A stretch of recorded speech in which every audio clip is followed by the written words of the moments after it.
Thank you, Mara.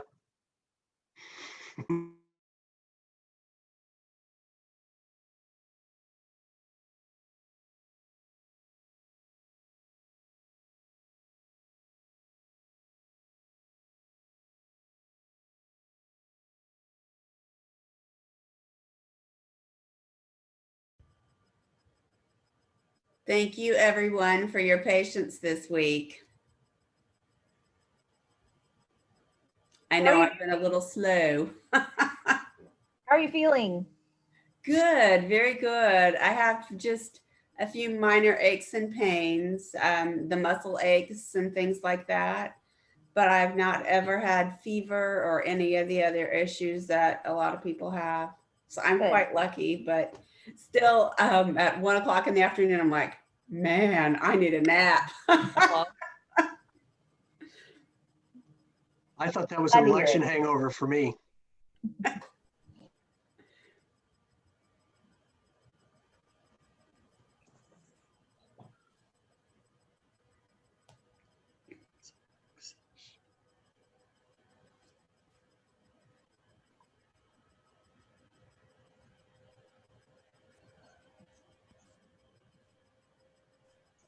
Okay, are we back? Not quite. We're missing Emerson and Karen.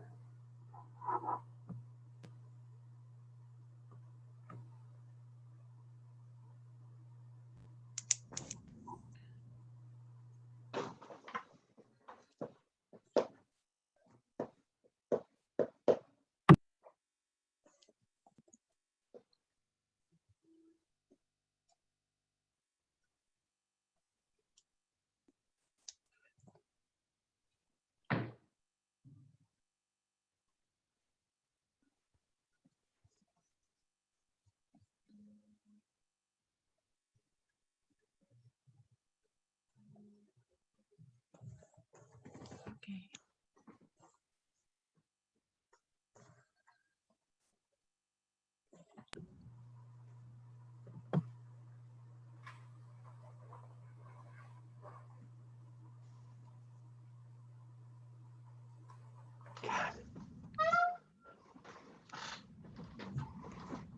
That 8,000 votes in Nevada just won't change.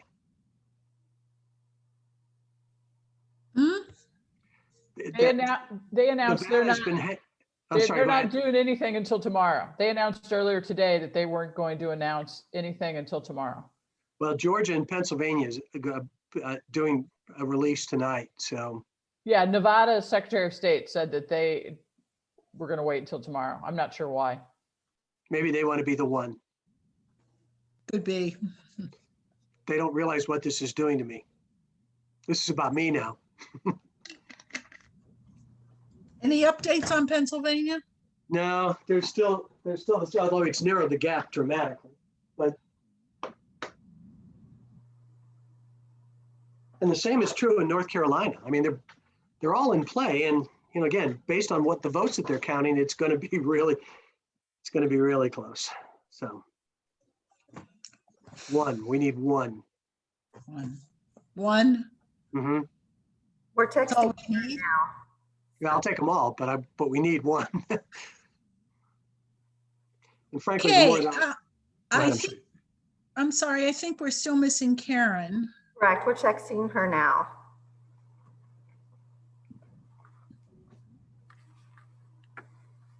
You guys tired yet?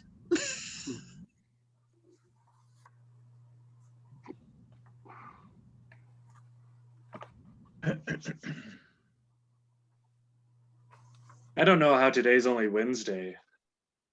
I know. The week has been maybe probably because of the election and everything, but it's just oof. I know. I know, and it's like you don't even know what day it is anymore. Yeah. Kate Snow on NBC today said to somebody, "What day is it?" So.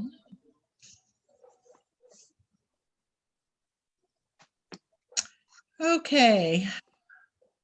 Well, I think we need to go ahead and get started because we have about 10 minutes to work our way through this. And we'll assume Karen's going to come in and join us shortly. Is there anything on the regular agenda that we need to talk about now? If not, let's go to the meeting issues and updates. Does anyone have a meeting issue update? I know Pam does. And Pam, do you want to start?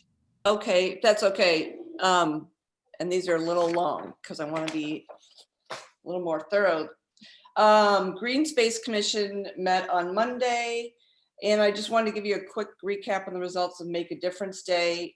There were 150 volunteers all overall from the community at large, plus the Rotary, Lions Club, and 2 Cub Scout packs. 30 cubic yards of wood chips were spread on trails in planting beds. 220 trees and shrubs were planted. Most of those were at the bird sanctuary. 1,200 bulbs were planted. It was also the last meeting for Commission member Joanne Fogarty, who is rolling off after 13 years. She's a master gardener and a docent, and we wanted to just give her a fond farewell this evening. The next meeting will be January. There were 2 public hearings for Plan Commission, which also met on Monday. The first was the zoning text amendments for 2-family residential. This relates to our council goals by creative, inclusive zoning and increasing diversity of housing by size and cost. Mara and Danny presented that the first type of residential zoning we're going to be tackling is the A4 single family residential, which has the most with 8,100 single family lots in all, and 5,500 of those are for A4. Most of the homes that are being demolished are 1,100 to 1,500 square feet. And the community was really engaged at this meeting, as evidenced by the reading of a number of letters that were in favor of the concept. Mara and Danny are going to come back in December and documenting the map and mapping the various conditions that exist for the A4 housing. There was a second public hearing on zoning text amendments for residential dimensional requirements, which includes the floor area ratio and building heights. And that's all I have. Thank you. Thanks, Pam. Does anyone else have an update? Sarah? Just wanted to give a quick update from Parks and Recreation. Last week, we have changed the meeting time, or meeting days are going to be the 4th Wednesdays going forward. And starting in January, we're going to meet every month instead of every other month, which was a popular idea among the commission. So they're kind of excited about that. We also have a new chair and vice chair. Our new chair is Ben Eckler, and our new vice chair is Tracy Downing. They're both excited about these new roles and have good feeling about what's going to be happening on that commission. That's it. Anyone else? Yeah, Mayor, the Business Development Commission met since our last council meeting. Really quickly, the holiday videos that are being done through Webster University students are well underway, and actually they hope to have some at least preliminary videos in the next couple of weeks, and then they'll use those on social media. They've also changed television stations this year for the ads associated with the holidays, and we're moving to KMOV, which apparently puts us on Great Day St. Louis. So look for some highlights there as well. And Santa's on the Loose run is going to go forward December 5th through the Chamber of Commerce, and you can do that virtually, or they're going to do an in-person version as well. Great, thank you. Anyone else have an update that they'd like to?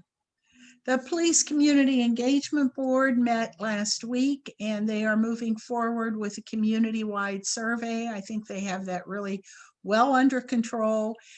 They've put together a pretty good PowerPoint that they're going to show when they go to various groups and organizations. such as the Rotary. So they'll have a PowerPoint to talk about the Police Community Engagement Board, the charge, who's a part of that group, and then they will have this community-wide survey, which I think will be really good and give us a lot of really good information. So that's been a really good group moving forward. So that's it for me for the city. So Jerry, I just have something really quickly. yes, please. So we're going to be doing the campaign sign recycling this Saturday from 9 a.m. to noon at the City Hall parking lot, and Public Works will be helping with that. Great. Good. Let's get that info out. So anything else? Neil, do you have anything? Katie? No, ma'am. Okay. Okay. All right, then we can move on to appointments to boards and commissions. And you have the Green Space Advisory Commission. We have two openings, two vacancies, and we interviewed Laura Jordan and Jerry Pinkner. And then we have two who'd like to be reappointed, Ginger Garrett and Bill Haas. All of them are, Ginger and Bill have been really good members of Green Space, right, Pam? They're Yes. very active and important members. So we have an opportunity to reappoint them and to appoint Laura and or Jerry Pinkner. What's your pleasure? Jerry was a very dedicated member of Parks and Rec when he was on that, and I've known Laura for a decade and she's fantastic. So I'd be in Yeah. favor of both of them. Okay, and continue with the other two, Ginger and Bill. Yes, they're both happy to rejoin. So is it okay to have all four of them on the Green Space Advisory Commission? Is there anybody opposed to that? Thumbs up? Yep. Thumbs up? Okay, then we'll go ahead with that. And then with that, I think we're okay. We can adjourn. We have 4 minutes in case anyone needs to like run quick. And we'll be back with the regular agenda at 7:30. Now 4 minutes. And we know Neil's going to be checking up on the election in the next 4 minutes. So we'll get an update on that at 7:30. Okay, be back. Bye, thanks.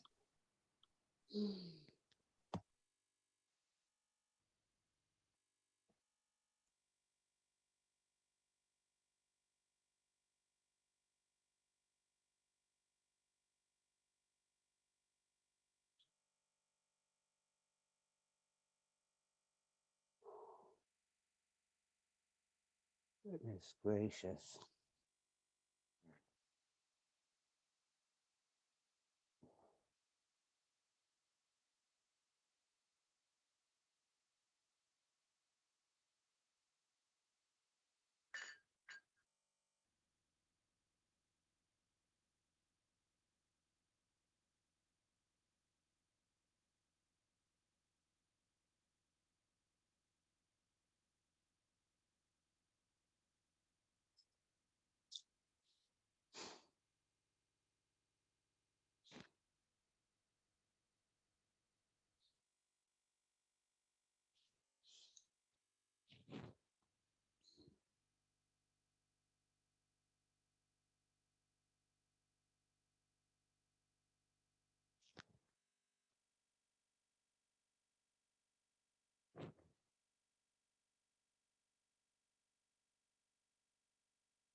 Hey, Neil, can you hear me?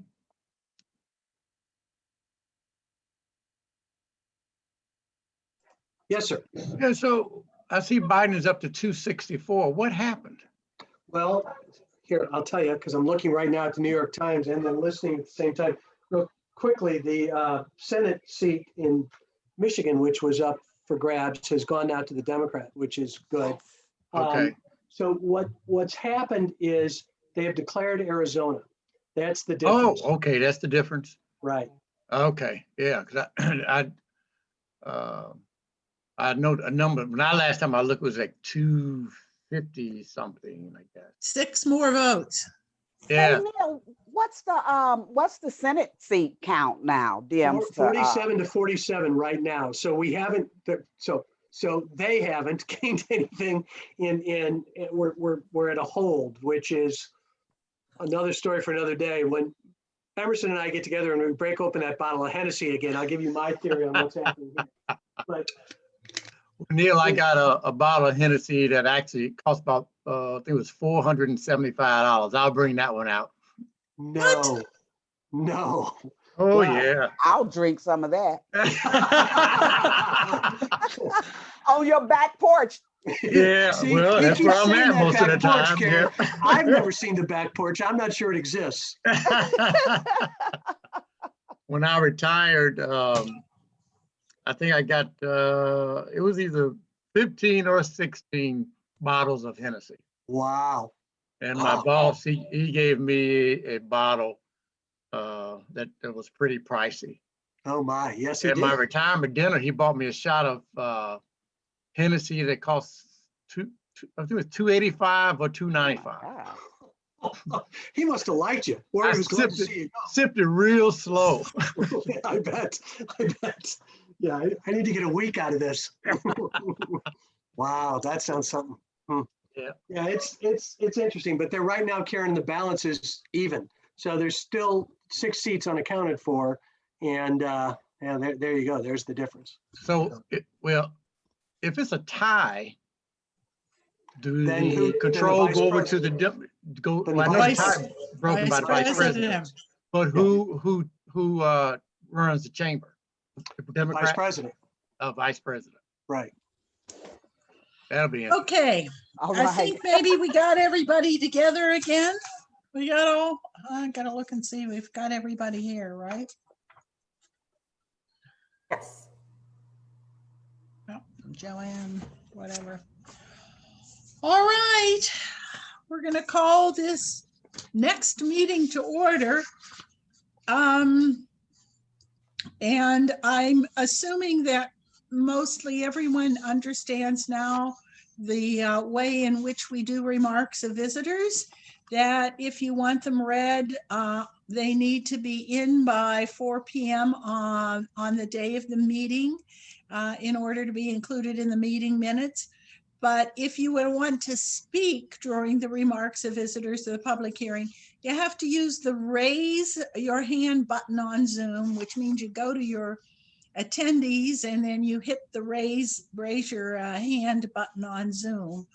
And you'll be called upon when it is your turn to speak. And for identification, we want you to use your first and last name when signing into the Zoom. And again, we're going to limit the comments to 3 minutes. So we will begin with the roll call. Mayor Welsh, Here. Councilmember Arnold, Here. Councilmember Bliss, Here. Councilmember Franklin, Here. Councilmember Smith, Here. Councilmember Alexander, Here. Councilmember Richardson. Here. All right, our first agenda item is a proclamation for National Notary Public Day, which is on November the 7th. And I'm going to read this in its entirety because there are a lot of people in here who really need to be thanked for the work that they've done. So whereas the city of Webster Groves has been extremely fortunate to have local notary publics who have volunteered their time to participate in recent ballot notary drives for the August and November 2020 elections. And whereas the city would like to thank all the notaries who volunteered for the city ballot notary drives, including Jill Anderson, Andrea Clark, Janine Harris, Jennifer Hojnacki, Sam Holden, Kathy Mead, Kathy McCandon, Carolyn Miller, Judy Motika, Katie Nakazano, Cindy Norton, Megan Schreier, Jana Seeley, and Leanne Waugh. And a special thank you to Jennifer Conrad, who assisted with securing all the supplies for the city drives and publicizing the events. Thank you, Jen and Katie. Whereas the city also wishes to recognize and thank the many individuals, churches, and businesses that hosted ballot notarization events throughout the community, including Webster Groves Presbyterian Church, Emmanuel Episcopal Church, the Webster Kirkwood Times, the Novel Neighbor, Maypop Garden and Coffee Shop, the Webster Groves Garden Cafe, and all those who assisted with these events. And whereas two Webster Groves residents, Jennifer Lohman, working with the nonpartisan Missouri Voter Protection Coalition, and Jill Anderson, working with the St. Louis Notary Coalition, deserve a very special recognition for their tireless, really tireless efforts in creating and publicizing opportunities for voters in Webster Groves and neighboring communities to have their ballot notarized and to exercise the right to vote. And special gratitude goes to the North Webster Neighborhood Coalition for hosting the voter registration drives this year. And whereas a very special thank you goes out to Council Member Sarah Richardson for proposing this city endeavor, securing all the notaries, and assisting with all the city-sponsored drives. Lots of work that Sarah put in. And a special thanks to Councilwoman Arnold for all her assistance at the many notary drives. Thank you, Laura. So on behalf of the city and the city council, we wish to thank and honor all the notaries and all those who recently assisted with the ballot notary drives in our community, and to proclaim this Saturday, November 7th, as National Notary Public Day in the city of Webster Groves. So yay! Thank you all very, very much. What a wonderful endeavor you did. Thank you. All right, so we go on, and our next agenda item is a public hearing that is continued. And these are the zoning code text amendment parking development standards. Proposed amendments include changes and additions to sections 53.020, 047, 057, 067, 077, 117, 157, 180 through 189, 233, 243 of the zoning code of the zoning ordinance in order to clarify and update regulations for parking development standards in residential, commercial, industrial, and multiple family residential districts. And so tonight, I would like us to figure out exactly what we need to do as a council, what our issues are to address in these parking standards, figure out what we want, send it off to staff, and get it fixed. And in talking this week, I believe there are 4 areas that we need to deal with: the gravel driveways, the width of the driveways, the signage on home or other occupation vehicles, and stormwater issues. And I think that's what we need to do, is figure out where we are in those 4 issues, send them off to the staff. Okay? As a quick reminder, the gravel driveways are not in this code amendment. So if you would like to address those, we have to bring forward a completely different ordinance and we have to hold a different public hearing. So just, if that is an item you want us to address, that's in chapter 20. That is not in chapter 53 of the code amendments. Just bring all the codes. Bring all the codes at once. See what happens. And then the stormwater, again, is in a completely different chapter of the codes. We have not advertised for that. So if those are items that you feel we need to bring forward, I have to advertise those differently. And you know, if there are things that you need to address, and with stormwater, we have to run some of those through with MSD because we are in compliance with MSD in regards to the stormwater code. You know, at this point, I think we need to address the issues. If they have to go to another hearing, they are in another part of the code, so be it. But we keep talking about these things over and over again, and I think we're at the point where we need to do something. And so, Pam, you have brought up the gravel driveway several times. Is this an issue that we need to address in the future? I don't care whether we have more public hearings or whatever we do. We just need to figure it out. When we talk about driveway widths and minimums and maximum of driveway widths, and when we talk about runoff as a reason why we may want to reduce the minimum driveway width, I think we need to consider the materials as well, especially, and also when we're talking about rainwater runoff, stormwater, etc. It seems like it's, you know, it's not just dimension, but it's material as well. So that's why I brought it up. What's the pleasure of the rest of council? Do we want to discuss driveway materials soon in the future? Even if it Now, Mara, correct me if I'm wrong, driveway material is part of this code? The driveway material is in the building code. Is in the building code, the one we're looking at tonight? No. This is the zoning code. The zoning code. So Mayor, your question is, do we want to discuss this and do we want Mara to go back and bring something back to us in the future? Exactly. What I'm asking is, this is an issue that keeps surfacing. We need to figure out if it's No pun intended, right? right. Yeah, thank you, David. Yes, it is surfacing. So my recommendation is more that let them address it and bring it back to us if it's not part of this. No, it's not part of this, but I want to be able to say this is of enough of a concern to council to send this off.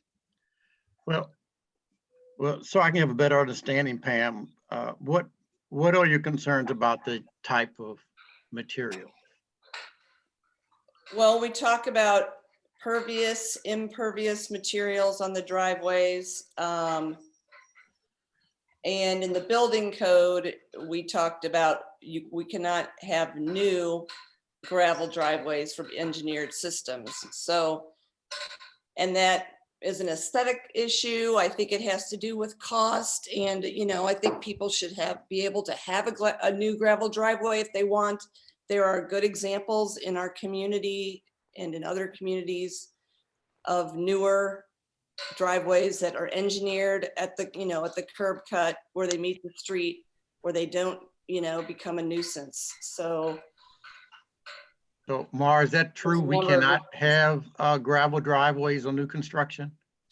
We can't have in the code, it was no new gravel driveways. Existing ones could remain, and ones that were existing could not be expanded, is what was in the building code. So as someone who objected to no new gravel driveways the last time we discussed this formally, I am all for reopening this. You can add my vote to it too, because I think we need to think about sustainability and whatever. So who all wants to see gravel driveways come back? I've got Karen. Oh, I don't have a problem. Pam. Okay. All right, Mara. So what we're saying is, and if you want a discussion with the council before you go through the whole process of public hearings and bringing this up before the plan commission, it doesn't have to go to plan commission. It's in the building code. So Okay. It will come back straight to you. I know that Pam had already provided me with some language that she thought she wanted in there. So if anyone else has some other, it's such a small section of the code, it's not going to require huge discussions. We can bring it back with the potential language and You all can look at it, and if you're comfortable, we can approve it. Okay, I edited it based on the request to do that, and I incorporated some comments that Laura had from when we did the building code amendments, and then just pretty much added the words such as new. okay. Thank you, Pam. So if we bring that back, it might be useful perhaps to put that on a very brief discussion on the work session. Then we'll get a good look at it and then take it forward to the regular council meeting. So we have disposed of number one. Okay. Number two, Laura, you have suggested that people be allowed to leave their signs on a car or whatever. Can you talk about that a little bit? Sure. The request, as I had made with the home occupation discussion and then in the beginning the parking discussion, is that residents be allowed to have signage on their passenger vehicles, not commercial vehicles, only passenger vehicles, and that might be visible in their driveway, which is currently, I believe, I'm going to forget exactly how it said, but it's got to be enclosed essentially at this point. I do recognize that means that we will have to change more than what is in this document. And I would like for us to proceed with doing that. All right, let's see. David? I'm in favor. I'm in favor. Well. Yes. Okay, so Mara, we'll need to figure out, we're going to throw that off to staff, how to write the proper language to allow people with passenger vehicles to keep their signage on their vehicles if they're parked in their driveway. Okay. All right. Done with two. Number three, the driveway widths. I've saved the worst for last. I have been opposed to the 10-foot wide driveway all along. I quite frankly don't see, or if we do something that is a required minimum of 8 feet, I would like to see us at least grandfather in everybody else's driveway. So I'm open to discussion there before we go forward with that, but I'm terribly opposed to the 10-foot wide minimum driveway. Well, Mark, correct me if I'm wrong again. I can keep my 8-foot driveway as long as I don't have any new construction. Any new construction for a garage. If you do an addition on the house, you don't have to touch the driveway. It's only if it's impacting by its adding new garage spaces that you have to access through the back of to the back of the property. Okay. So then why would we state here under 20.355 that all driveways will be a minimum of 10 feet wide and provide sufficient space? I mean, it sounds like we're saying that all driveways are must have a minimum of 10 foot wide unless you go down to .356 variation. The building commissioner may approve variation. So I don't understand, and maybe I'm just misunderstanding, but it sounds like we're saying all driveways must be 10 foot wide unless you get a approval for a variation of that. That's how codes work. So like right now, if you go to the building code, it says that a building has to have a sprinkler system if you have a new restaurant. But if your space is already there and existing, I don't go around when the code gets changed and make every single restaurant that's here in Webster Groves add a sprinkler system. It is simply the fact that if you come in and someone says, okay, I'm about to put in a driveway or I'm about to do an improvement, then you meet the new code. Same thing with your house. If your house currently sits 3 feet away from the property line, until you go and make an improvement, like try to do an addition off the back, you don't have to meet our current code. But if I build a new house, then I have to have a minimum of 10 feet wide. That is correct. Yep. And, you know, that doesn't, the code as it is written though, allows for an interpretation. allows for an interpretation by the department if you're talking about putting a garage in the back. It doesn't say that specifically in the code. I mean, we have that house still on Blackmere where they're going to tear out all that stonework in the front to meet the code. They're not tearing any stonework out. I talked with them and they don't have to tear out any of the existing stone. And that was Okay. addressed 6 months ago. We talked with them months ago and I have an email. I have it worked out. No, they don't have to tear any of that stonework out. But again, we don't change the code to address one thing in the entire city. No, we look at the code overall on how it's going to address all properties and how people have access to their property and have access to their garages. but what this code says, it does not, it says you must have a 10-foot wide driveway. It does not allow for the exceptions that you're making. Right. I mean, that's what it says in black and white. You I must have a understand 10-foot our wide zoning driveway. code also says you have a 6-foot side yard. We don't make everybody tear their house down to meet the 6-foot side yard. That's not how the code works. I would be happier if the code was a little more specific. That's where I am.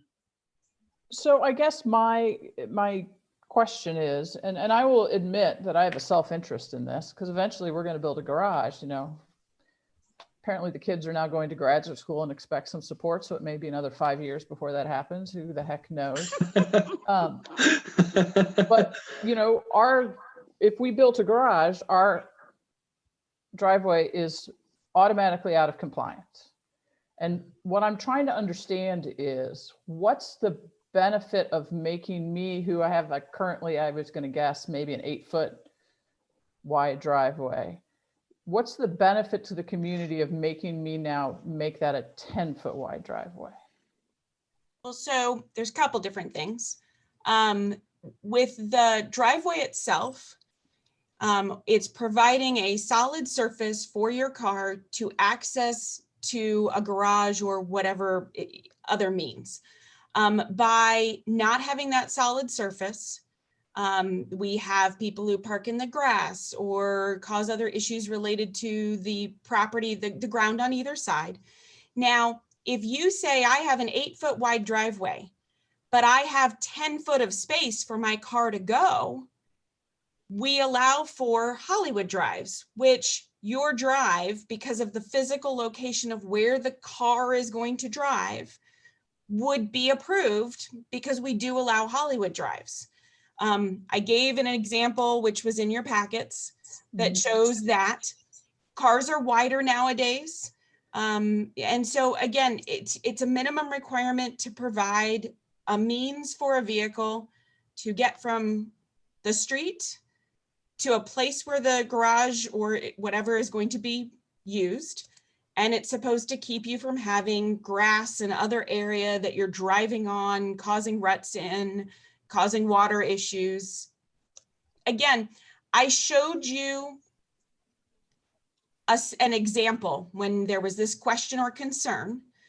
My thought was, if you would all like to make the change, that if you are concerned about it being 10 foot wide, that we would leave the code section that still says you have to have 10 at the curb cut, at the right of way, so that you can get people in.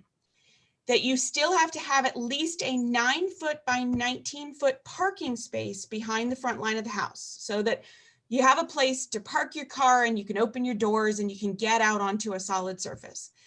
And then as long as you had 8 feet to get around the side of your house, again, based on the width of cars, you can have any other configuration of every other section of your driveway. From the 10 feet to the 9-foot parking space, if you want to go down to just Hollywood Drive and only have a couple, basically concrete paths for your wheels to go, then it meets all our other sections of the code. If you want past that parking space, want to have, grass pavers and other things and means to get back there, we can do that too. If that's the direction you all want to go in, I can draft something for that. We would not have to go in and change anything in Public Works' code, anything in some of our other stormwater codes. And the only thing we need to go back and change, which you already have me bringing back, is chapter 20. And we would make one quick change in that. And we could go down to 8 feet to get around a house. We could go down to 9 by 19 for the one parking space. And the rest of it is flexible for how it needs to be used. I just looked up the standard size of a garage door, and it says typically they're 8 feet, but sometimes they're 9 feet wide. So you would logically want your driveway to match, the opening of the garage door, maybe, at the minimum like 6 inches. So that puts you at 9 feet.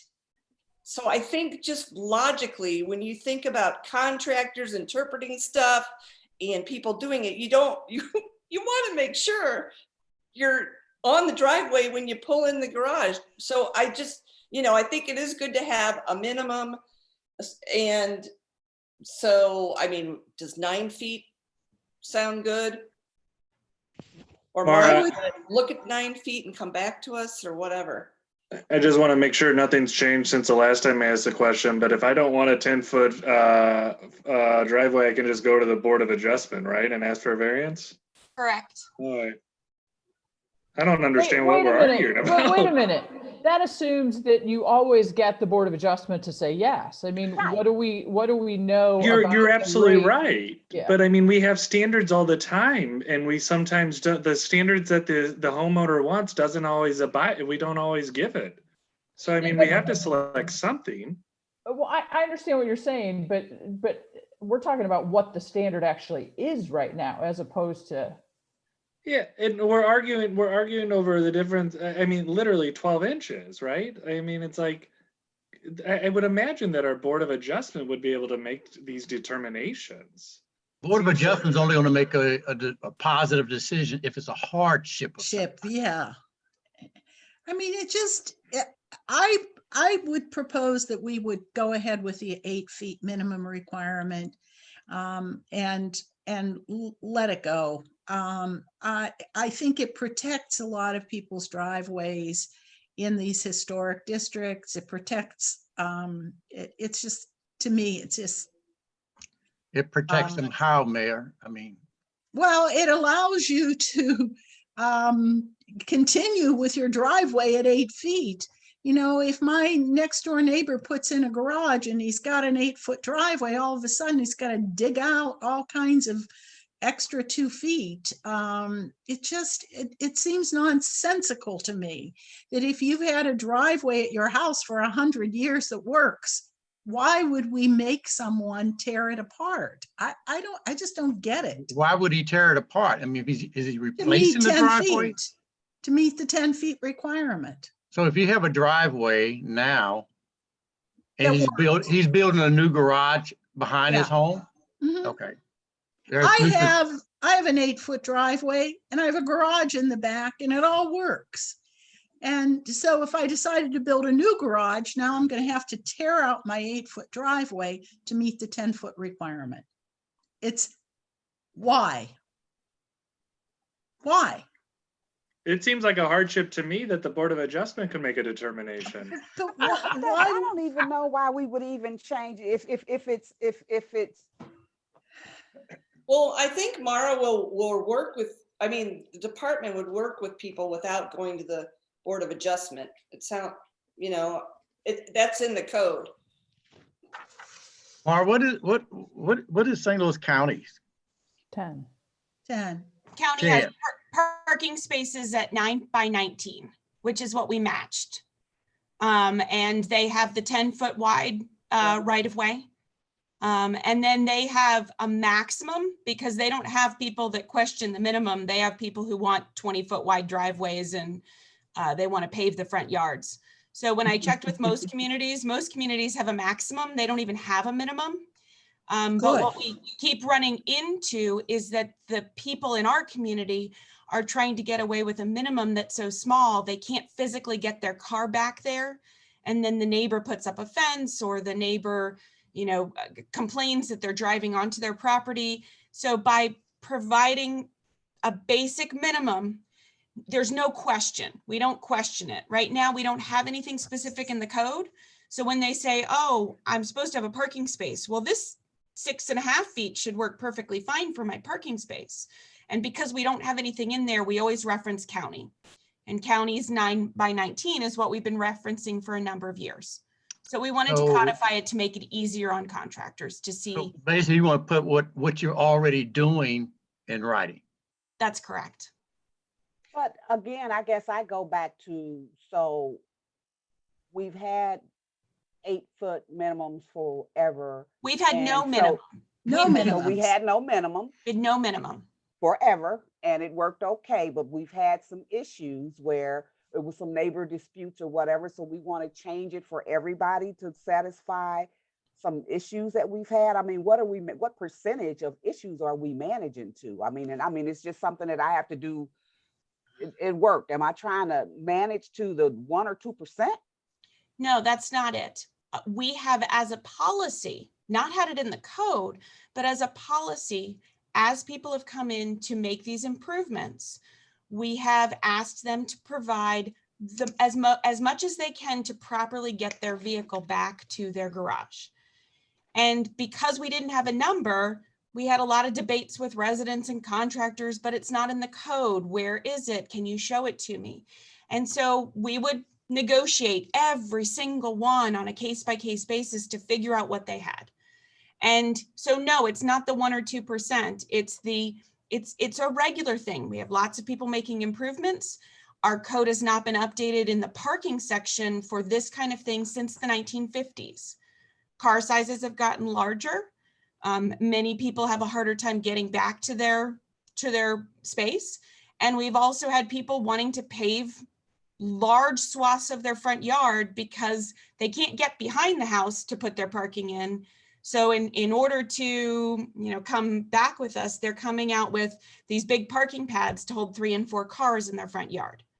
So what we had tried to do was, let's get something in the code updated. So it's very clear whenever anyone comes in of here's the minimum, here's the maximum, here's what you have to meet for the bare minimum within the city of Webster Groves, which we don't require a garage. We don't require a carport. We require 1 parking space behind the front light of the house, which has been required since before the 1950s. So we're keeping that the same. And again, if you all would like to go to 8 foot, because that's easy and quick and standard, I would like to say that we still need a 9 foot by 19 for a parking space. That's fine. That would be fine with me. If we And I did can the move 8 that foot forward with a and make 9 the foot 9. amendments. I would support that. I don't know how anybody else feels. Laura, Sarah. Yeah. Yep. And Karen and Sarah. If I say yes, does this end it? Yes. All right. Please let us go. Let us go. So that's how Thank this you. works, David. Wear him down. Thank you. All right, we're going to do the 8 foot and the 9 foot, and then with that, we're done with that one. One more, stormwater. I think this is a much bigger topic than we're going to deal with here, but we need to start thinking about that. I'm hearing from people that there's some concern about stormwater issues. Can you clarify what you think the stormwater issues are?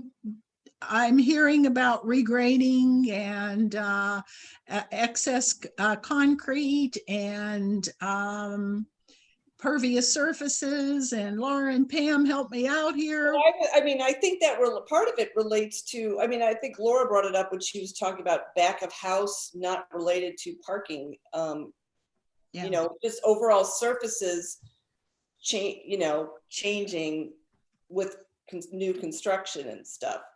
So Mara, one of the things you said to me when we were talking about this last, I said, what would preclude somebody from just paving their entire backyard and calling it a patio? And you said nothing, except they do have to have a stormwater plan. Is that correct? That's correct. So there's 2 chapters that cover what they need to provide. So, the question is having a stormwater plan enough, or do we need to require some sort of pervious? I'm going to get it backwards. Is that the right one? Impervious. Impervious, whatever. I want the water to go through. I want it to go through. Yeah. Service. So, yeah. The way that the stormwater code and the land disturbance code work, there is a very small number, 400 square feet. If you're less than that, you can make some minor disturbances as long as you're not within 4 feet of the property line.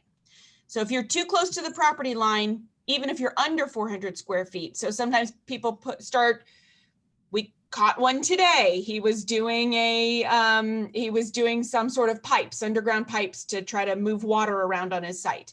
If it's within 4 feet of the property line or more than 400 square feet, they have to provide us with a plan. Once it gets over a larger number, it has to be an engineered plan. So they have to hire a civil engineer to do a much more detailed plan. So the smaller plans, smaller amounts, they can provide us with some arrows about where water is going, how they're going to address things, maybe where a small curb is going to go to help direct water. Once it gets larger, it becomes the much more detailed, how they might be piping underground, where the pop-up's going to go. We already have something that addresses how far away from the property line it needs to be.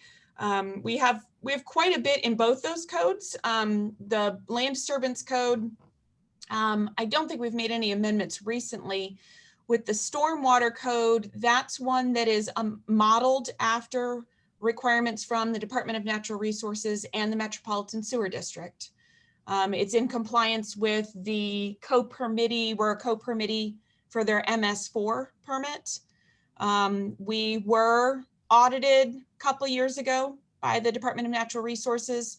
They came and did quick spot checks on some of the projects that were going on, house sites, as well as our own public works facility to make sure we were in compliance. If you wanted to make changes to that, I think we would need to get a little bit, it would require quite a bit more to look at. And then I think some of it's just education. You know, the number of people that come to me and say, I didn't know I needed a land disturbance permit. I mean, I would say maybe a third of the stop work orders that we do are for land disturbance, because people are tearing up driveways, putting in retaining walls, putting in stormwater systems because they're trying to do things on their property without getting a proper permit. So is it fair to interpret what you've just said as you feel like perhaps the code is fine, but it's getting better compliance from residents to the existing code?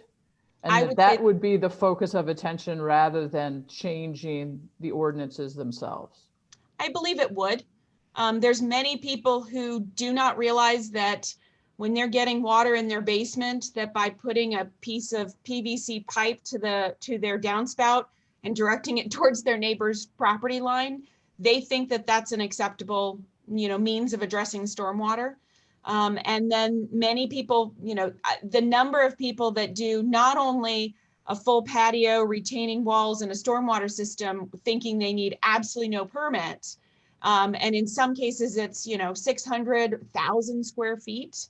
That's a lot of our stop work orders. So Mara, does this have to do with some of the complaints that we've been getting about water runoff from neighbors to different? So the problem that we're having is there's twofold. There's one that the amounts of rainfall. So our stormwater ordinance is done on a very specific rainfall amount, which is what would be your average storm. So it's a certain amount of rain in a certain time frame. So it's how much rain falls in a 20-minute period. And the problem that we've had is over the last maybe 3 years or so, and this goes back maybe even a little bit farther, the area where all of Valley Park flooded and I-44 flooded, a couple of those times where the properties have completely flooded. And then I think going back to Labor Day weekend of 2019, each of those times were very unusual rain events. And those rain events, because of the time frame of how much rain happened in such a short period of time, no matter what we had designed or anyone had designed, people were going to have water issues. So we have a combination of people who are having water issues because we've had some unusual rain events and believe that, you know, their immediate reaction is to look to who is the one neighbor who has done work recently, and they'll immediately point to that. Now, there are many that we are addressing where people have made improvements without permits and are directing water onto their neighbor's property. When we get those, we go in, we inspect, we tell them which code section they're not in compliance of, and we have a nuisance section that relates to water, we have a land disturbance section that relates to water, and we have a stormwater section that relates to water. So sometimes they're not in compliance of combinations of them because one of them is just a general, are you a nuisance? Which is a little difficult because some of these properties, people over the years have changed what the original subdivision was built for. So for example, there's one we were dealing with recently, and the backs of the properties were all platted in the 1960s with 10-foot wide, what was considered stormwater areas. So you were supposed to direct your water to the back of the property. Each of the properties steps down one from the other. And when it eventually gets down, that's where the MSD stormwater inlet is. Well, over time, everyone's put their fences along your back property line right in the middle of what's supposed to be the way you convey stormwater. So now each neighbor, person at the top doesn't like where the water is. So they start directing some pipes, which directs it to the next neighbor, which directs it to the next, to the next. So we have to keep addressing them in those ways. But the codes have the code sections we can use. And so we send a letter with the code sections. We sometimes go out and meet with them. Recently, we've been going out and looking at it and telling them that we will tell them over the phone what the issue was and ask them not to meet us in the field. But if we can, we're trying to address those one by one. But I really do feel that the codes right now are pretty well written. The hard part is that when it is simply one neighbor over another neighbor, and there is a natural flow of water, you can't make water flow uphill. So we do address those, and they're difficult. I think at this point, I think what we're talking about may be a broader area than just having a stormwater plan that needs to be improved. And it may be something that we need to pass on to sustainability, where we really ought to get people to quit putting so much concrete down and try to encourage people to do more pervious surface projects. And that may be part education, but it may also be something that in light of sustainability, it would be a good thing to pursue. The one problem, again, if sustainability makes some recommendations and we're not in compliance with MSD, I understand that. So it's a little difficult to send it over to a volunteer commission when it comes to that. So I just want to be very cautious on that. I agree with you. I think we have to be very cautious, but I also think it may be something in a broader scheme of things that encourages us toward more sustainable practices. So we'll talk about that. We're going to put this, since this is not related to this, I think we will continue that at some point. All right, we need to continue on here. And I think continue the hearing to the next date. To the next date, so we can get. We have public hearing comments before you. Oh, do we have public hearing comments related to this? Yes. Okay. I need to read into the record, please. Okay, go ahead. Okay, the first one is from Nikki Lemley, and it's dated 11/4/2020.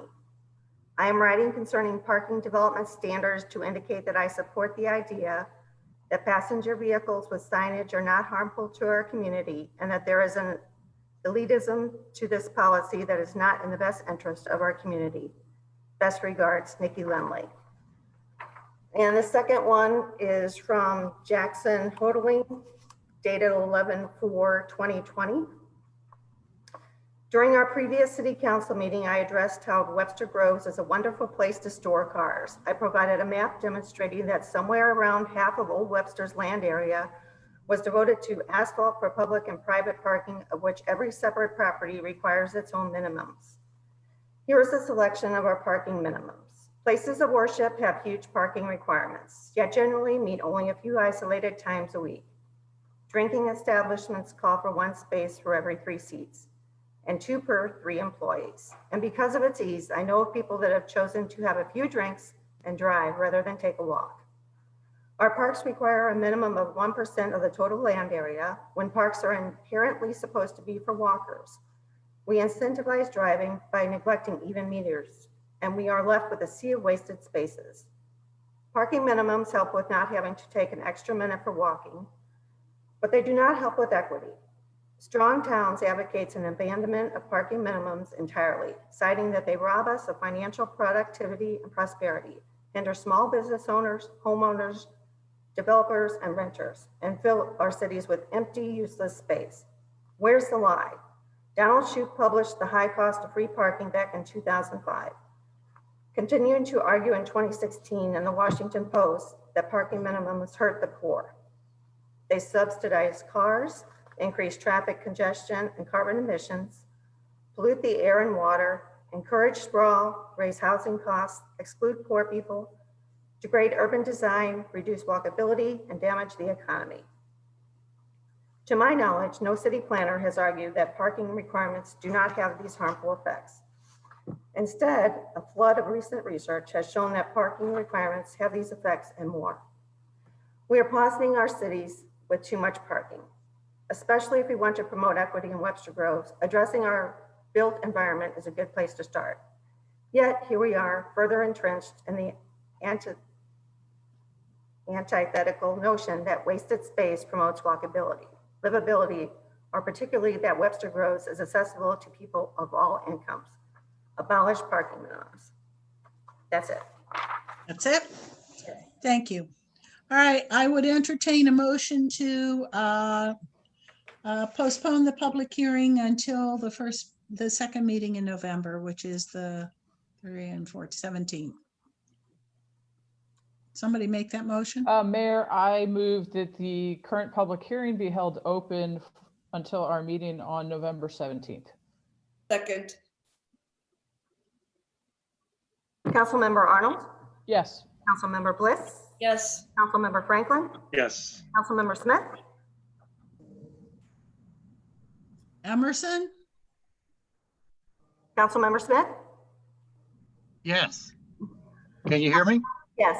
Councilmember Alexander? Yes. Councilmember Richardson? Yes. Mayor Welsh? Yes. All right, then we'll hold that over and we'll move on to the next agenda item, which is remarks of visitors. And I do believe we have a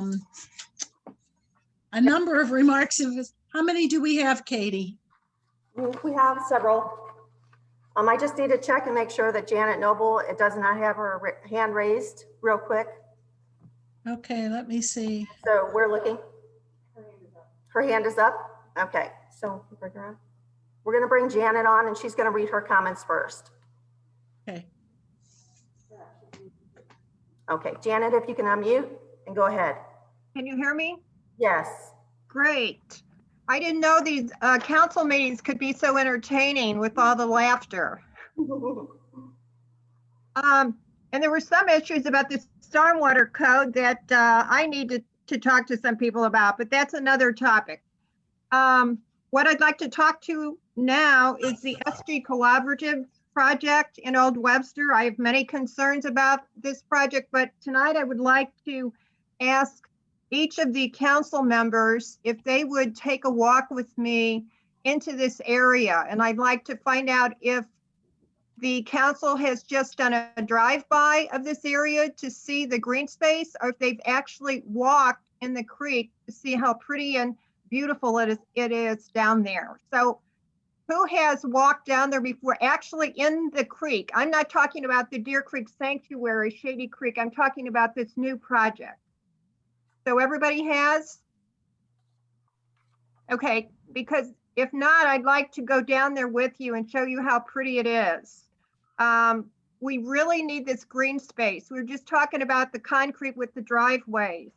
It has come to my attention recently that concrete is a major CO2 emitter.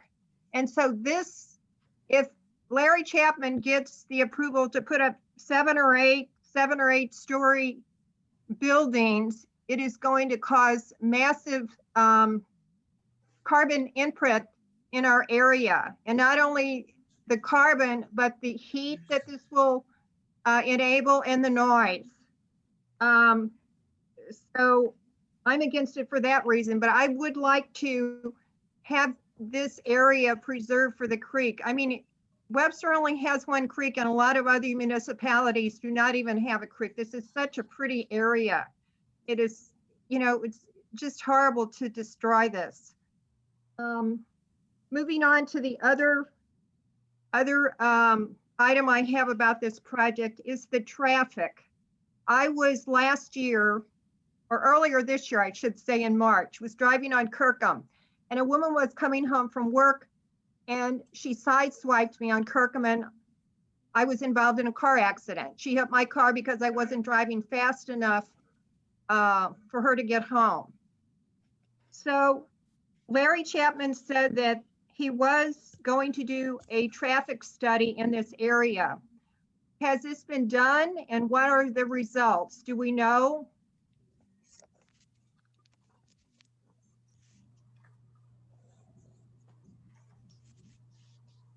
Hello? You might need to explain to her we don't respond. Yeah, so this is a time of public comment. It is not conversation, it is public comment. So that's what your remarks should be directed at council. And again, these are things that they think about, but it doesn't, generally speaking, this is not a conversation.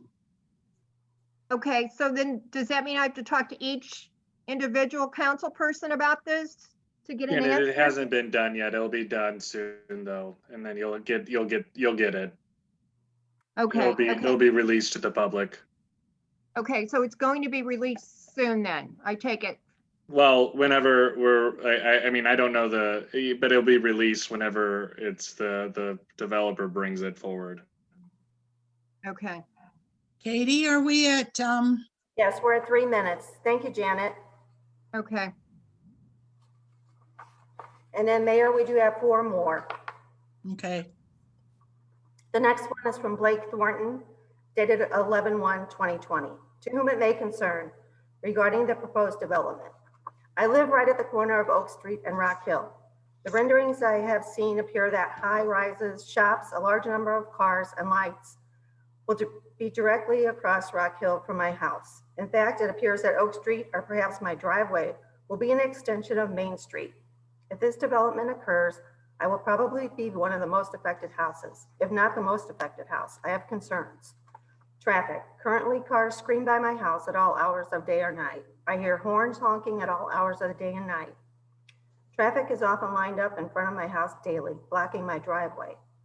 Some drivers are courteous and let me out of my driveway, others do not. In fact, the city paid for large rocks to be placed in front of my house to block cars from driving into my house should an accident occur. It would be easy to say more about traffic, but suffice it to say that traffic is already a problem. To think that 1,000 people will move in across the street and traffic will be fine is magical thinking. Community input. When the new bridge went in on Rock Hill, right in front of my house, I was not consulted. I learned about this new bridge when the trucks arrived in the morning. When the road was completed, a bright street light was placed right outside my window, making it daylight my house 24 hours a day. When I asked the city about this, a small piece of duct tape was placed on the light, presumably to shield me from some of this light.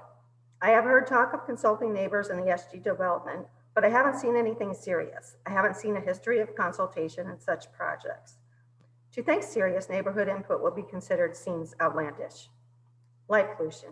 I already mentioned the light shining in my house from the road project. Clearly this project isn't going to make any of this better. Density. I have heard numbers between 1,000 to 2,000 new residents to live across the street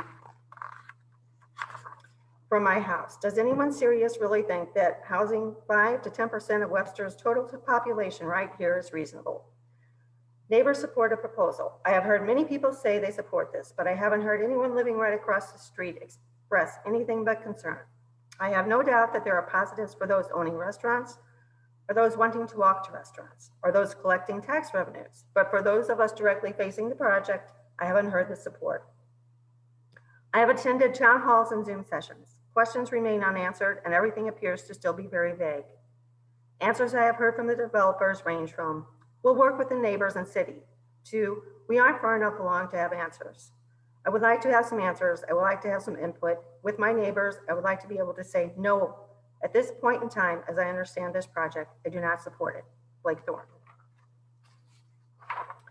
The next one is from Mary Jo Wilms, and it is dated 11/1/2020, to whom it may concern, regarding the proposed development that will impact my neighborhood. Number one, density. This project is far too dense for the area in which it is proposed.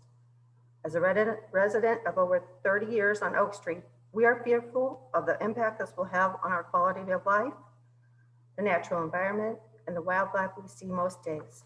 Traffic, number two. At this time, it is difficult to see the real traffic patterns due to schools not being in full session. Most people working from home and the general lower volume during the pandemic. I came home last Friday, I teach.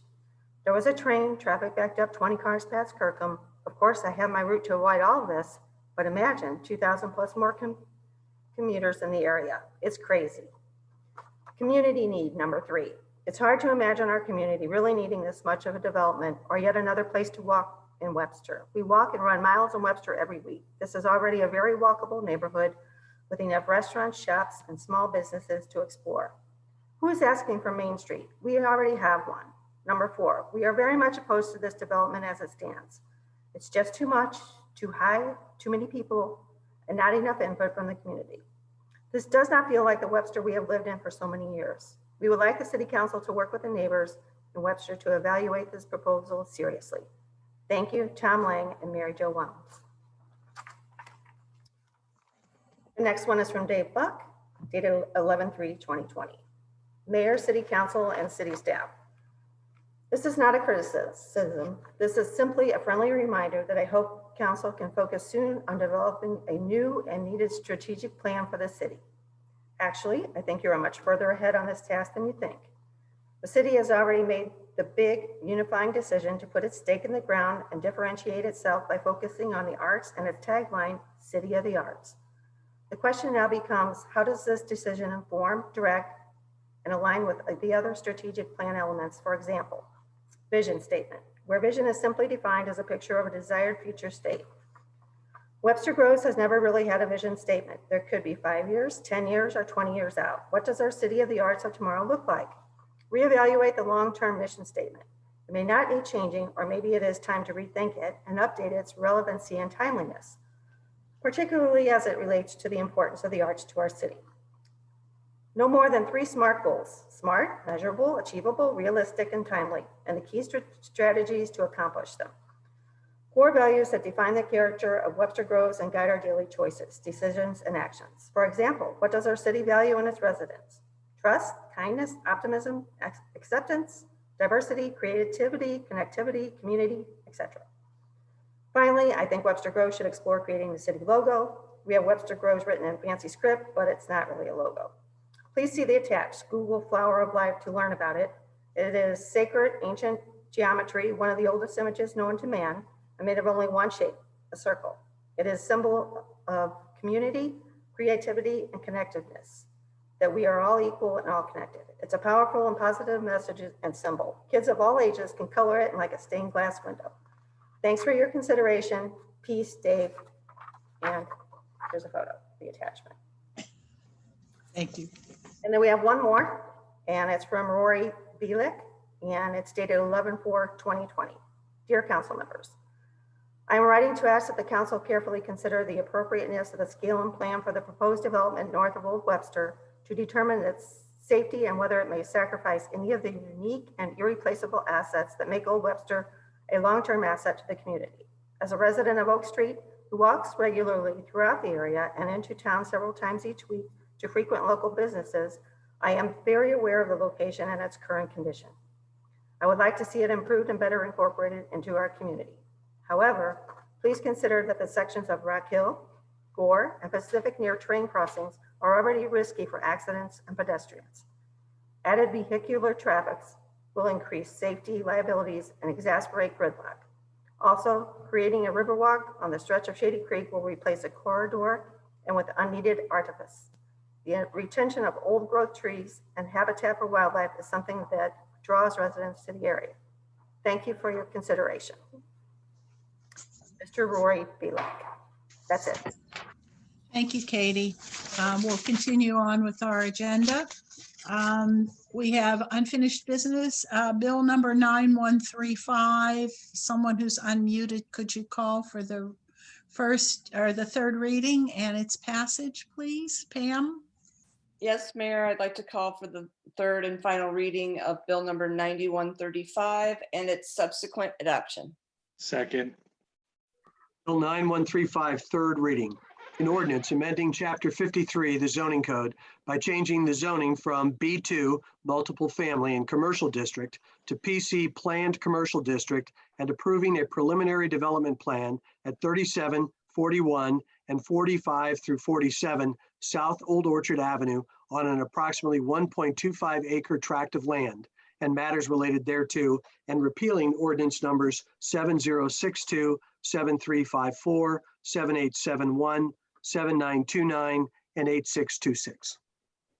Any issues or questions? Call for the vote. Councilmember Bliss, Yes. Councilmember Franklin, Yes. Councilmember Smith, Yes. Councilmember Alexander, Yes. Councilmember Richardson, Yes. Mayor Welsh, Yes. Councilmember Arnold. Yes. All right, 9135 has passed. Let's move on to resolution 2020-39. David, could you call for that? Yes, Mayor, I'd like to call for for the past, what do we say? For the Reading.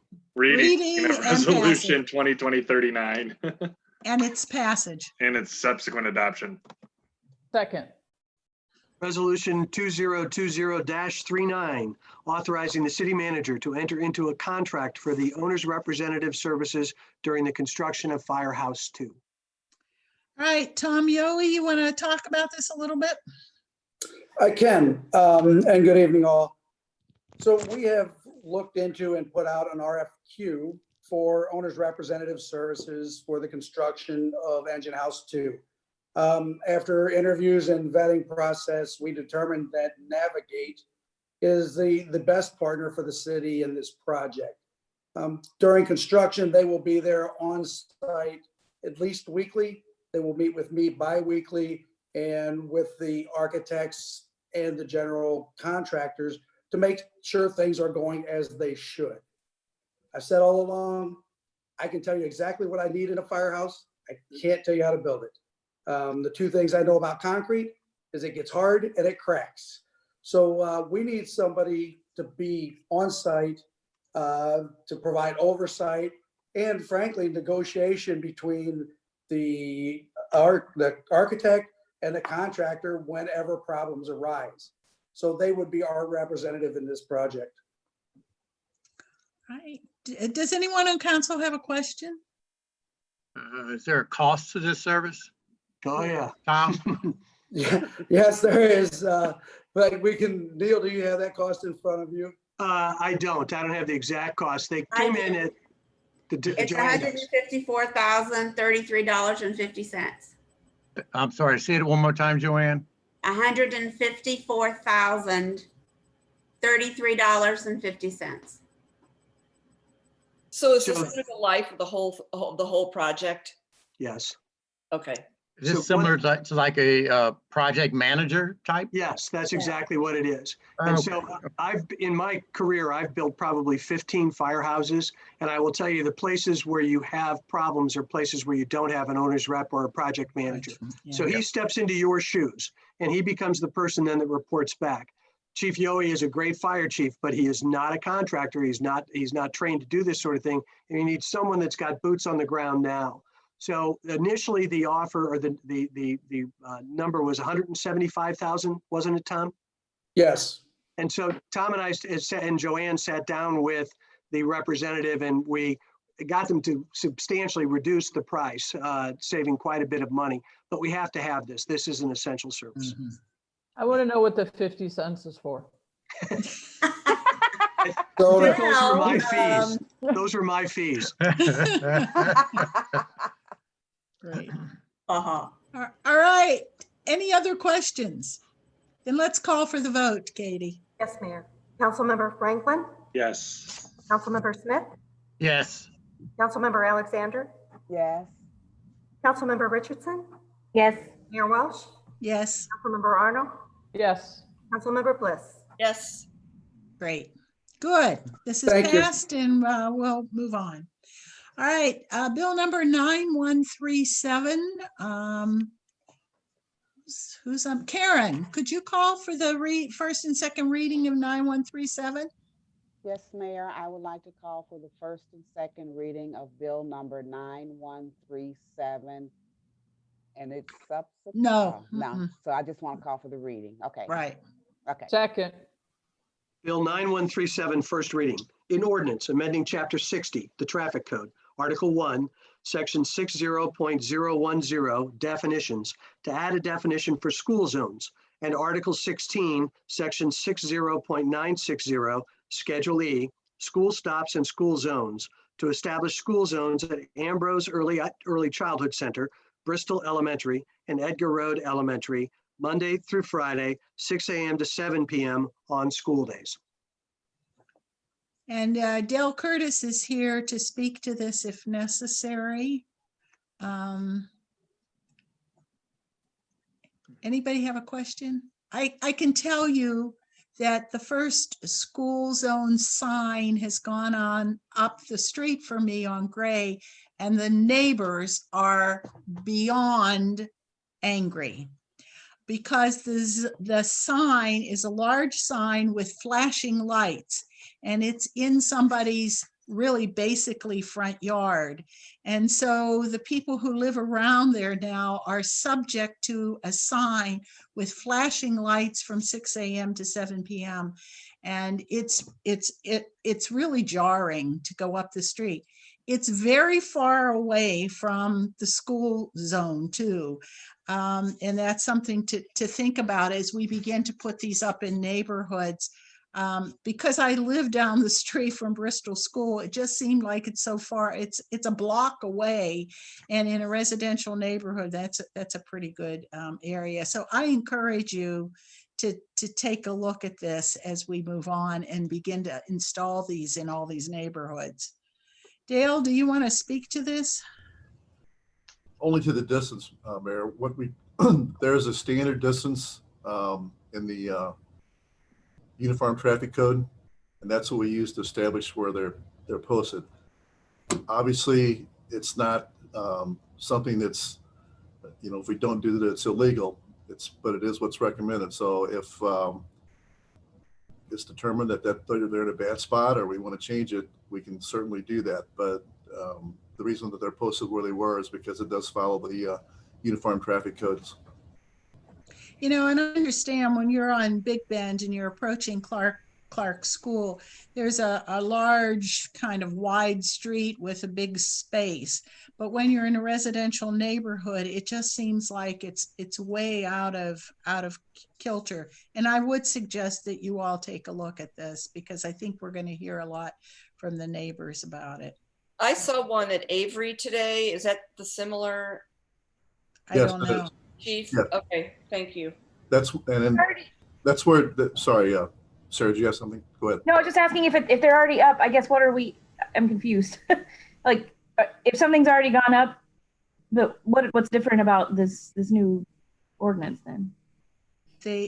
We didn't address it the first time, it looks like. When the initial, with Avery, we had the Traffic Advisory Commission meeting, and the plan that we came up with for Avery schools, what the neighbors had asked for, and we didn't want that. We didn't want the other schools to not have the same type of safety setting and standards. So our intention was to post the signs and create a school zone at our other schools as well. Unfortunately, with COVID And the traffic study that got delayed, we kind of administratively lost track of it, and we didn't take care of that part of it. So the signs went up even though the ordinance wasn't in place for it. Can I've had kids at Ambrose, and I have them at Edgar Road now, and I am strongly in favor of this. So. Yeah. Can the This light is something the be on- parents asked for last year for Avery, correct? That's correct. But people come flying down that road between Ambrose and Bristol. Like, I mean, it's really dangerous sometimes. Like I mean, during school hours. So I think it's important. I have a couple questions. Can the lights are they on a timer? Can they be turned off at night? Are they off on school days? I mean, on non-school days? That's a technical question more for Public Works. I know that they are solar powered, and they are on a timer. So I think they're set to run from 6 a.m. to 7 p.m. I'm not sure how sophisticated they are. I have to check with Todd to see the answer to that question. He may be able to reset them to different times or different days. But I don't have an answer to that question definitively. Todd had told me that they don't operate on holidays or on weekends. And it might be worth looking at whether or not it's necessary to go to 7 o'clock at night with those, especially when it's dark like this. And Sarah, I agree with you about the traffic going really fast through there, but take a look because it seems so far away from the school that it may not have the impact that we intend it to have. Is this for the lights, or is it just to define a school zone? It defines a school zone, but what it does is it warns the drivers that they're approaching the school zone and that they need to reduce their speed. And that's one of the reasons why it's that distance, because if you put the sign where the speed limit sign is, by the time they get to that sign, they really don't have an adequate warning that the speed limit's being reduced. So take a look. All right, let's do that second reading, Neil. Bill 9137, second reading. An ordinance amending Chapter 60, the Traffic Code, Article 1, Section 60.010, definitions, to add a definition for school zones, and Article 16, Section 60.960, Schedule E, school stops and school zones, to establish school zones at Ambrose Early Childhood Center, Bristol Elementary, and Edgar Road Elementary, Monday through Friday, 6 a.m. to 7 p.m. on school days. All right. Does anyone care to remove anything from the consent agenda? If not, could someone call for the approval of the consent agenda? Sarah, would you like to do that? Sure. Mayor, I'd like to call for the approval of the consent agenda. Second. Councilmember Smith? Yes. Councilmember Alexander? Yes. Councilmember Richardson? Yes. Mayor Welsh? Yes. Councilmember Arnold? Yes. Councilmember Bliss? Yes. Councilmember Franklin? Yes. All right. Our last agenda item is appointments to boards and commissions, and I have to go back to my other document, although Katie, do you have them right there? We have appointed Jerry Pinkner, Laura Gordon, Bill Haas, and Ginger Garrett. Yeah. Ginger Garrett to the Green Space Advisory Commission. All right, now we're going to go back into closed session again. So I think we're going to need to call for that because we did not leave the other one open. We adjourned it. So if someone could call for the executive closed session for number 3 personnel. Yes. 1 and 3. 1 and 3. 1 and 1 3. and 3. Okay, 1 and 3. Yes, Mayor, I'd like to call for an executive closed session regarding number 1, attorney-client privilege communications, Missouri Statute 610.021, open paren 1, close paren, and number 3, personnel, Missouri Statute 610.021, open paren 3, close paren. Second. All right. Councilmember Arnold? Yes. Councilmember Bliss? Yes. Councilmember Franklin? Yes. Councilmember Smith? Yes. Councilmember Alexander? Yes. Councilmember Richardson? Yes. Mayor Welsh? Yes. All right, y'all, we're gonna get out of this meeting. Give yourself 5 minutes to whatever, if you need a cup of coffee or something. Are we logging into Lee's? Yes, we're logging back into Lee's email. Or We're using the Lee's same link link. you had before.